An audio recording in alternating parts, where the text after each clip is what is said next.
You think changing your Subaru's transmission fluid is a simple maintenance task? Think again. This is the one fluid change that can either extend your transmission's life by 100,000 miles or completely destroy it in a matter of weeks. I'm dead serious. There are Subaru owners right now driving around with ruined transmissions because they changed the fluid at the wrong time, used the wrong method, or listened to the wrong advice. And the worst part, most of them thought they were doing the right thing. Here's the deal. Transmission fluid changes aren't like oil changes. You can't just drain and fill whenever you feel like it. There are specific rules, specific intervals, and specific situations where changing your transmission fluid will actually do more harm than good. Today, I'm going to show you exactly when you should change your Subaru's transmission fluid, when you absolutely shouldn't, and how to do it the right way so you don't end up with a $4,000 to $7,000 transmission replacement bill. Whether you've got a CVT, a manual, or a traditional automatic,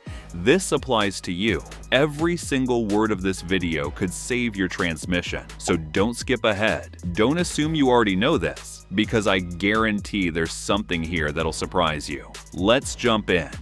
The biggest myth about transmission fluid changes.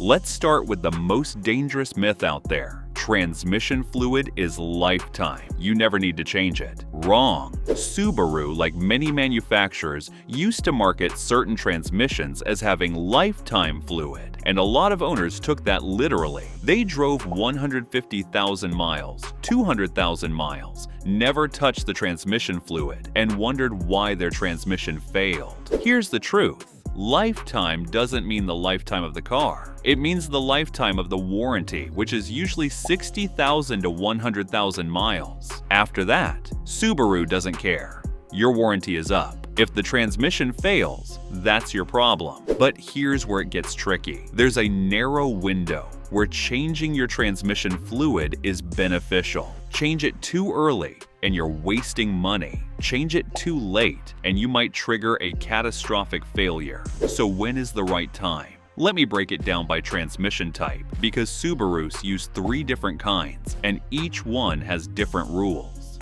CVT transmissions, the most misunderstood. If you drive a modern Subaru, chances are it has a CVT, a continuously variable transmission. Foresters, Outbacks, Crosstreks, Imprezas, Ascents, most of them use CVTs now, and CVTs are a different beast. They don't have traditional gears. Instead, they use a belt and pulley system that constantly adjusts to give you seamless acceleration. But that belt, it's under extreme stress, and the fluid that keeps it lubricated and cool is absolutely critical. Here's what you need to know about CVT fluid changes. Subaru officially recommends changing CVT fluid every 60,000 miles in severe driving conditions. That includes frequent stop-and-go traffic, towing, or driving in extreme temperatures. But even if you don't have severe conditions, I recommend changing it every 60,000 to 80,000 miles anyway. Why? Because CVT fluid breaks down over time. It loses its friction properties, picks up metal particles, and stops protecting the belt and pulleys properly. Now here's the critical part. If you've never changed your CVT fluid and you're past 100,000 miles, you need to be very, very careful. At this point, your transmission has been running on old, degraded fluid for years. That fluid is holding tiny metal particles in suspension. Those particles actually help the belt grip the pulleys. Weird, right? But if you suddenly flush out all that old fluid and replace it with fresh, clean fluid, you remove those particles. Now, the belt doesn't grip as well. It can start slipping. And once a CVT starts slipping, it's game over.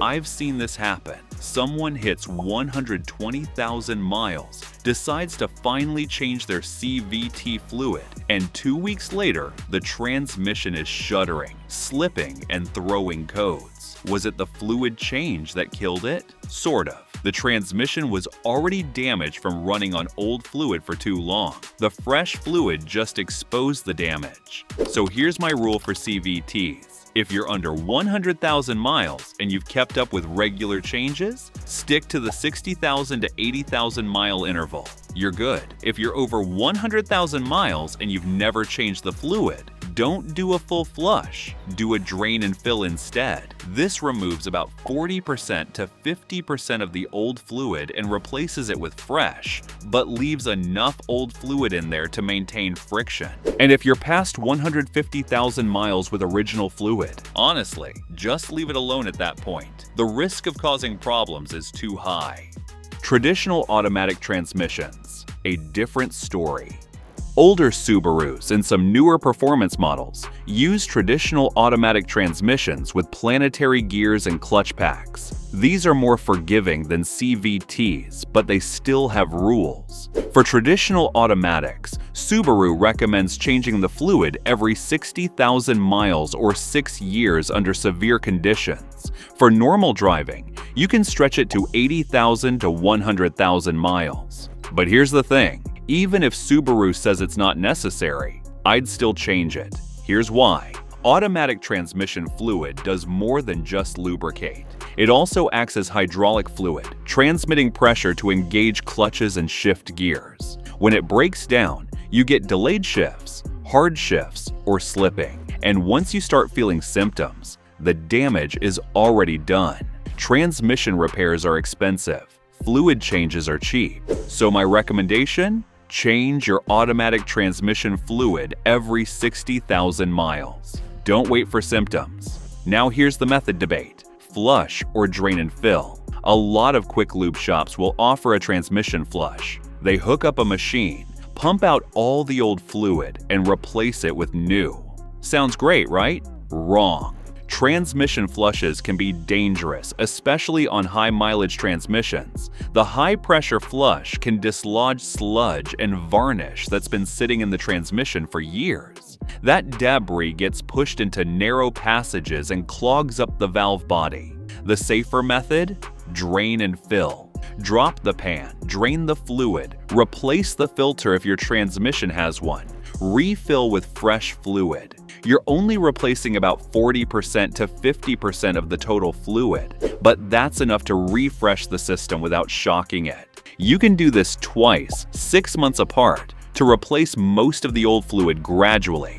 Safer, gentler, and just as effective. Manual transmissions, the forgotten fluid. If you're lucky enough to own a Subaru with a manual transmission, like a WRX or BRZ, don't ignore your gear oil. Manual transmissions use a thick, heavy gear oil instead of automatic transmission fluid. And just like any other fluid, it breaks down over time. Subaru recommends changing manual transmission fluid every 30,000 to 50,000 miles, depending on driving conditions. But here's what most people don't know.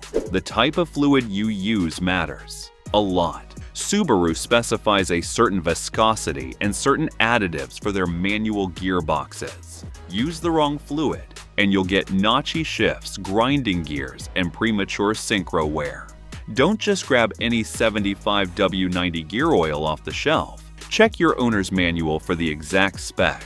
Most Subaru manuals need GL5 gear oil, but some older models need GL4 to protect brass synchros. Using the wrong one can destroy your transmission. And here's a tip. When you change your manual transmission fluid, don't just drain and refill. Actually inspect the old fluid. Pour it into a clear container and look for metal shavings or glitter.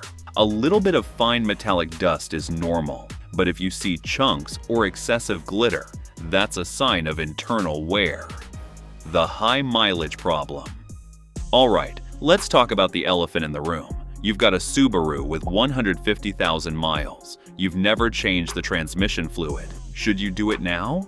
This is where it gets controversial. Some mechanics will tell you, absolutely, change it immediately. Old fluid is killing your transmission. Others will say, don't touch it. If it's lasted this long, leave it alone. So who's right? Honestly, it depends on the transmission. For CVTs, if you're past 120,000 miles with original fluid, I'd lean toward leaving it alone or doing a very gentle drain and fill. The risk of disturbing a fragile system is high. For traditional automatics, you've got more flexibility. A drain and fill is generally safe even at high mileage as long as you're not doing an aggressive flush. For manuals, change it. Manual transmissions are tough, and fresh gear oil almost always improves shifting. But here's the key. If your transmission is already showing symptoms, slipping, shuddering, delayed shifts, grinding, changing the fluid, probably won't fix it. In fact, it might make it worse.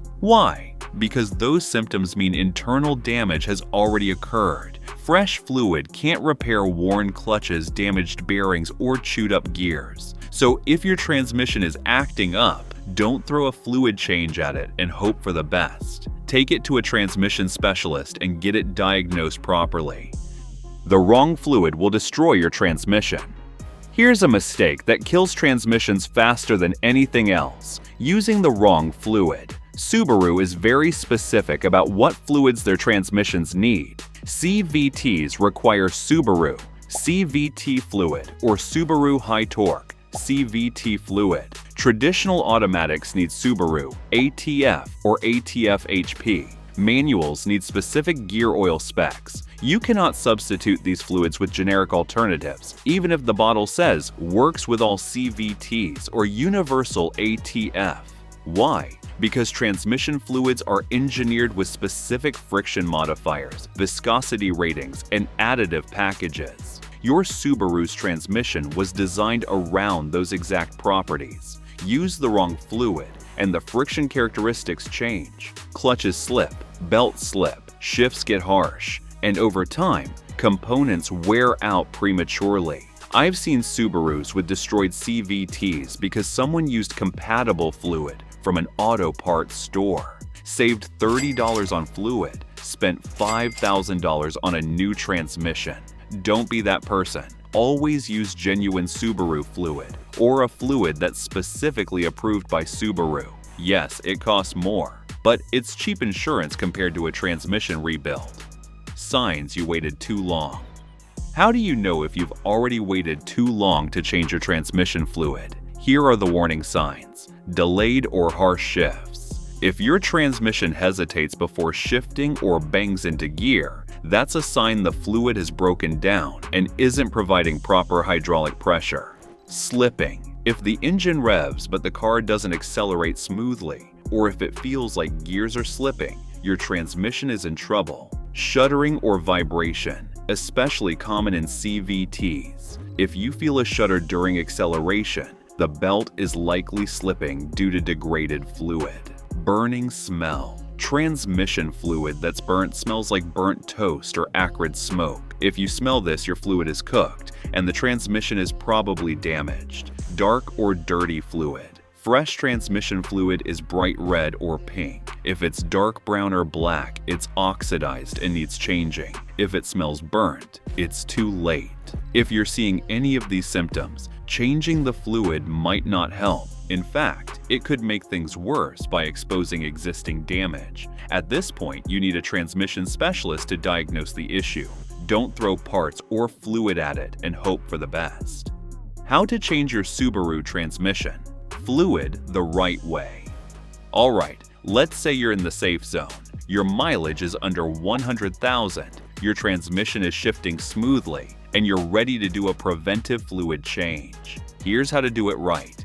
Get the right fluid. Check your owner's manual for the exact fluid spec. Buy genuine Subaru fluid or an approved equivalent. Warm up the transmission. Drive the car for 10 to 15 minutes to get the fluid warm. Warm fluid drains better.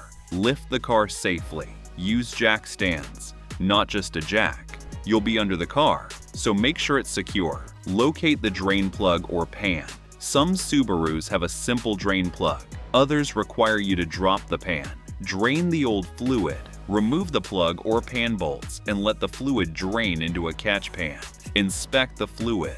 Look for metal shavings, debris, or a burnt smell. If you see excessive metal, your transmission might have internal wear. Replace the filter if applicable. Not all Subarus have serviceable transmission filters, but if yours does, replace it. Clean the pan and magnet. Wipe out any sludge or debris. The magnet will have some fine metal dust on it. That's normal. Reinstall the pan or plug. Use a new gasket if you drop the pan. Torque the bolts to spec. Refill with fresh fluid. Use a funnel and pour slowly. Overfilling is just as bad as underfilling. Check the level. Most Subarus require you to check the level with the engine running and the transmission in park. Test drive. Take the car for a 10-minute drive. Shift through all the gears. Make sure everything feels smooth. If you're not comfortable doing this yourself, find a reputable shop that specializes in Subarus. Not a quick lube chain, a real shop that knows these transmissions. The bottom line: changing your Subaru's transmission fluid isn't optional. It's essential for long-term reliability, but timing and method matter. Change it too early and you're wasting money. Change it too late and you could destroy your transmission. Use the wrong method or wrong fluid and you'll cause more problems than you solve. Here's the simple version. CVTs. Change every 60,000 to 80,000 miles with a drain and fill. If you're past 120,000 with original fluid, be very cautious. Traditional automatics. Change every 60,000 to 80,000 miles. Drain and fill is safer than flushing. Manuals. Change every 30,000 to 50,000 miles with the correct gear oil specs. Always use the right fluid. Always inspect the old fluid. And if your transmission is already showing symptoms, don't expect a fluid change to fix it. Do it right, and your Subaru's transmission will last 200,000 miles or more. Do it wrong, and you'll be shopping for a replacement before you know it. If you found these tips helpful, be sure to watch this next video as we're sharing insider tips to help you cut repair costs and keep your car running like new.